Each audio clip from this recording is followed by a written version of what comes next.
Hello lovely people, welcome to the Geek Cupboard, I'm Penge, and welcome to day 8 of the Geek Cupboard's Fes-tea-ve Advent Countdown 2022. So here we go, back again with the wonderful tea advent calendar. Let's open it up and try to find gigantic tea door number 8. Where are you, gigantic tea door number 8? You're right in the middle, right there, staring me in the face. Okay, so what does the little kind of gold thing say? One word, recycle. Nice and simple. Now, fortunately, we're quite good at this. We do a lot of recycling in our house. So we recycle stuff normally, like, your tins and your card and that kind of stuff. Your regular recycling. And we've got a food kind of recycling thing as well. So any kind of food waste goes in there and that gets taken away and turned into compost and that kind of stuff. So we do that. We do the normal stuff. But then we do extra bits and bobs as well because, it's important, isn't it? So we save our soft plastics. So things like, sort of thin plastic wrappers and bread bags and all that kind of stuff, we recycle those. So we kind of collect them up and then we take them to the nearby Tesco store and then they've got a kind of sort of recycling bin thing there for those. So we drop them off there and we also recycle batteries and various other bits and bobs. Mrs. Penge's makeup gets sort of recycled. The little... what do you call them? Like the little kind of blister pack type things that you get your sort of pills, your tablets in, where you pop a kind of pill through. We sort of recycle those as well. We take those to the right place. We don't even wrap our own presents up in wrapping paper. That's how keen we are to avoid waste, which I suppose isn't recycling. We're just not creating recycling. We've got these sort of lovely fabric wrap type things. They do look quite good. They've got patterns on, so they look a little bit like wrapping paper. But whenever we get the presents for, the Christmas or birthday or whatever, we wrap the presents up in these kind of fabric wrap things. We tie a loose knot to secure it, and then boom, that's kind of it. The wrapping gets taken off no matter what it is, whether it's paper or a fabric wrap. And then, we don't have loads of paper to just chuck immediately back into the recycling. And we just kind of, reuse the fabric wraps again next time. It makes perfect sense. Mrs. Penge found those, years ago now. 4 or 5 years ago. And we've been using them ever since. It is a little bit of a bother when you have quite a big present. It's okay if you're wrapping, a book or smaller things, but when you have something in a gigantic box, it does become a little bit of a bother. So we tend to kind of just, drape them on the top of a bigger present, and that should be okay. But yeah, we use those because it just, wrapping paper is a bit of a weird thing, isn't it? You kind of, you spend ages wrapping it up really nicely, and particularly if you've got kids. Now, some adults kind of take it off. I remember my mum used to sort of really carefully peel the sort of the wrapping paper off very carefully and kind of take the present out and then put the wrapping paper over there as though she was going to reuse it. And they never got reused. At the end of, when you open presents, you just grab all the wrapping paper together. But she'd take it off very carefully. But, the kids don't care. They don't care. There's a present with wrapping paper on. They just tear into it. Go, right, must get to the present contained therein. And they just, they go in like that. So it gets ripped up. So whether it's got wrapping paper on that just gets ripped up and discarded, or whether it's got a little kind of fabric wrap thing on that just gets, undone with the knot and then discarded, doesn't really make any difference. But we can reuse these kind of fabric wrap things and it doesn't generate loads of recycling. So I think they're quite good. And yeah, we do lots of other stuff. Mrs. Penge looks after the sort of pre-loved, as they call it, the pre-loved uniform for the school. So if parents have uniform they don't need anymore because it's too small or their kids have gone to the next school or whatever, they can donate it back to the school and then people can pick it up if they need it. It's free. If they want to donate, that's okay, but they can just go and grab it if they'd like to. So yeah, we do lots of recycling advent calendar. We do lots. We've got that one covered. So let's have a look what the tea is contained therein. Here we go. Let's go and have a look. Oh, it's in a lovely kind of a lovely coloured packet. You are the perfect blend. Oh, thanks, tea bag wrapper. Is that what you are? Yeah, you're sort of a tea bag packet type thing. Thanks, tea bag packet. It's very kind of you. That's very kind of you to say. Okay, so it's a herbal tea in a bag because we can see it says so just there. Okay, let's turn it over, see what we've got. Tummy tea. Oh, this sounds amazing. A little something yummy for your tummy. Here's a wonderful minty after-dinner treat with a sumptuously smooth and sweet aftertaste that'll linger well into the evening. Okay, right, I was with you until we got to minty, because as anybody who's ever seen any of the previous 2 Fes-tea-ve Advent Countdowns will know, I'm not the biggest fan of a mint tea.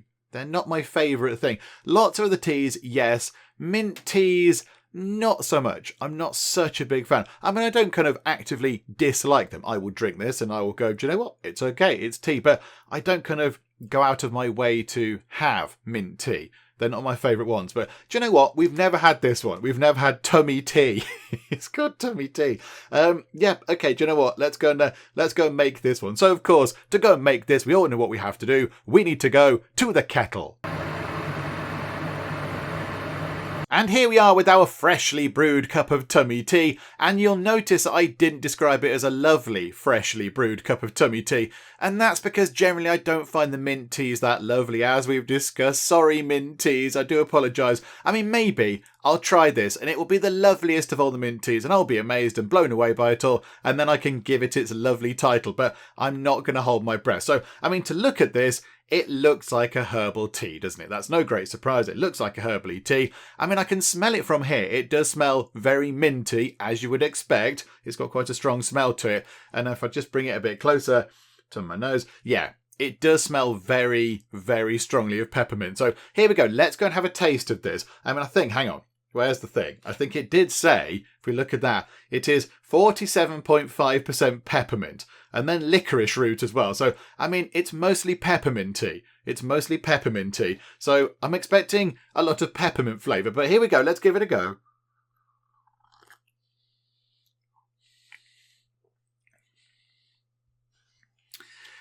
Yeah, that tastes of peppermint. Taste of peppermint. And there is a bit of a hint of licorice there, I suppose, as well. A tiny bit. A tiny little bit.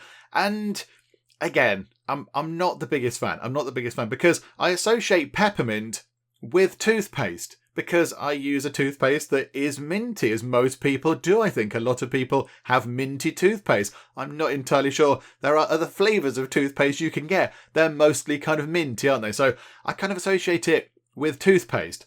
And I don't really like drinking toothpaste. So I mean it's okay.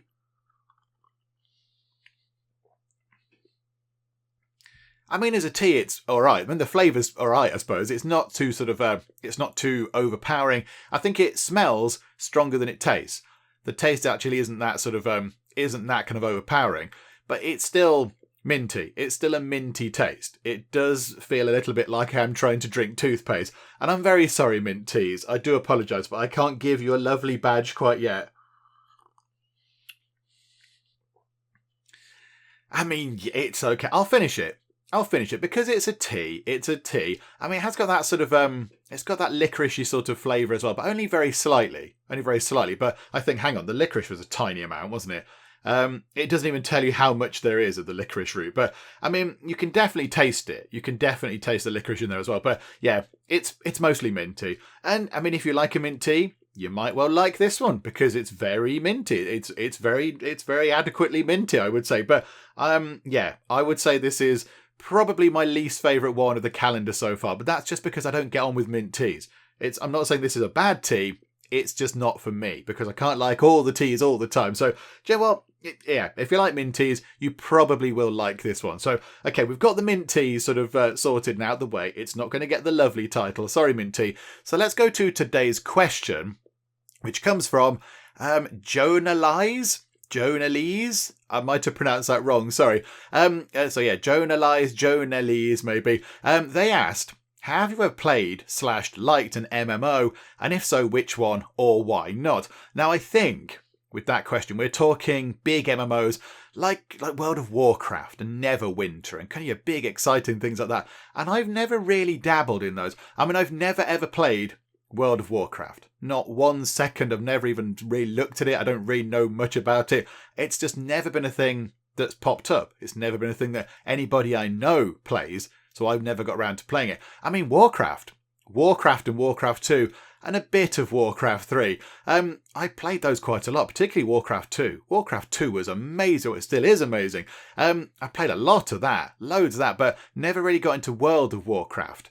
It just it was a thing that I never really got around to. I did play a bit of, what's it called? The zombie thing. DayZ, or DayZ.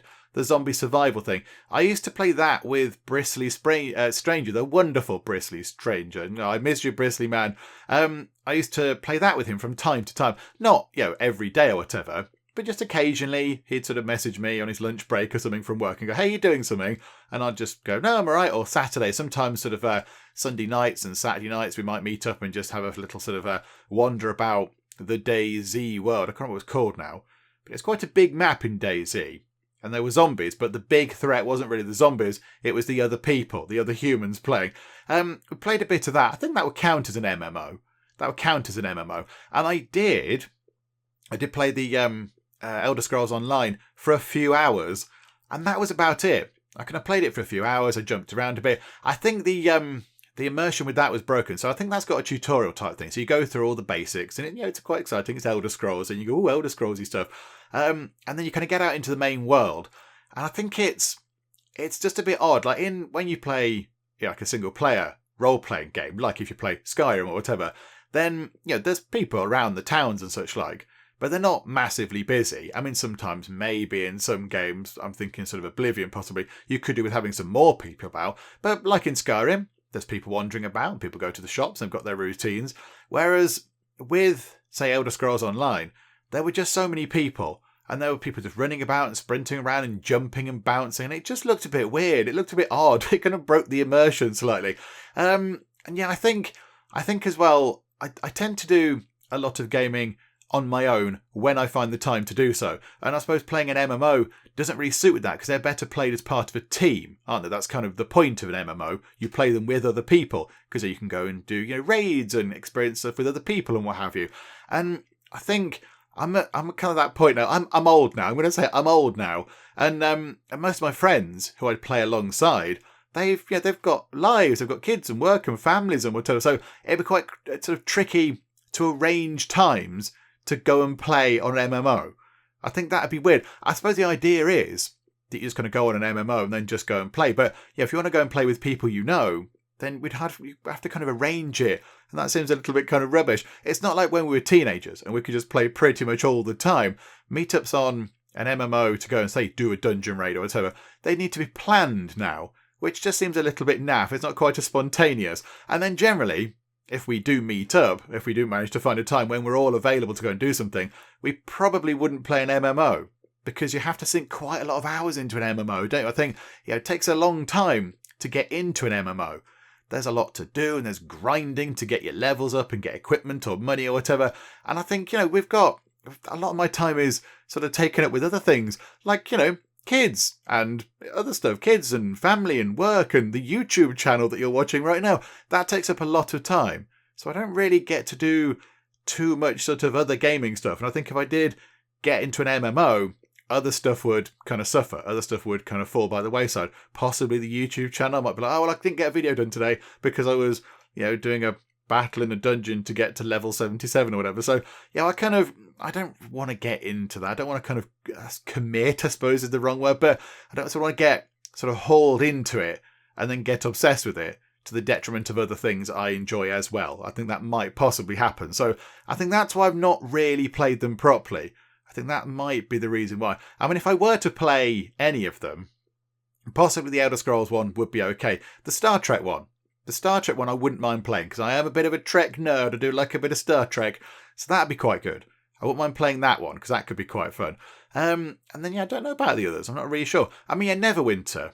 Neverwinter is D&D, and I do play normal D&D, proper actual D&D. So that might be quite good as well. That'd be quite a fun one. But I don't think it would ever happen. I know somebody who did play Neverwinter. I'm fairly sure it was Neverwinter. And he was part of a guild. And every day, so every morning, I think it was, so before work, maybe did it after work sometimes, but mostly, so every day, he'd go on and do some crafting, because he was kind of like a smith or something. He'd got the smithing skill. So in his guild, he was the smith. So every day he'd go on and he'd do some smithing, he'd make some weapons or whatever, and then he'd give them to somebody else who was presumably a merchant or a trader or whatever, and they'd go and sell them, and their little kind of guild would get some money, and they'd use it to, buy nice things or buy potions or whatever. And he had to do that every day. And there was kind of this pressure on him to go and do it. I don't really want that. I don't want that kind of thing. So maybe that's why I've not gone into the world of MMOs. Although, actually, hang on a second. I'm going to have another bit of this. Benefit the doubt and everything. Yeah, I'm going to finish it. I'm going to finish this. So a long time ago, many moons ago, I did play, I suppose it's kind of a sort of a precursor to modern day MMOs. I played a multi-user domain or a multi-user dungeon, which was like a text-based kind of MMO, and it was a Discworld one. It was the Discworld Mud. I mean, it might still exist now. I don't know. I'm not entirely sure. But it was all text-based. So it kind of appeared, and it would say on the screen, like you'd be in, say, Ankh-Morpork, the main sort of city in the Discworld, and it would say, right, you're on this street in Ankh-Morpork. There is a pub on this street here, the Leaky Cauldron's here. You can either go into Leaky Cauldron, or you can go north, south, or east. And then you type in go to Leaky Cauldron or north, and then you go north, and then it would say, you go north, you're in a fairly standard street area in this place. It's leading up to the castle or whatever. In this area are Bob and Jane or whatever, whoever else might be playing. And then you could sort of chat to people and that kind of stuff. And that was huge. Like, it was an MMO. It was sort of, a mud sort of text-based MMO. It was really big. There were thousands of little kind of locations you could visit, and there are all sorts of things you could do. So I played Penge Calaquendi, I believe. So I was Penge, just Penge, and then I joined like the Calaquendi house because my friends were all in it. They played it before me, so I joined that. And I was a priest. I was quite a good priest. I got to the point where I could heal people very well, and I could bring people back to life in a sort of hit or miss kind of way. I think that wasn't exact science. You had to have the right materials, and you had to have a bit of luck as well. I think it was about 50-50 whether I could bring people back to life there and then on the spot, or whether we had to go back to like a temple to resurrect them or whatever.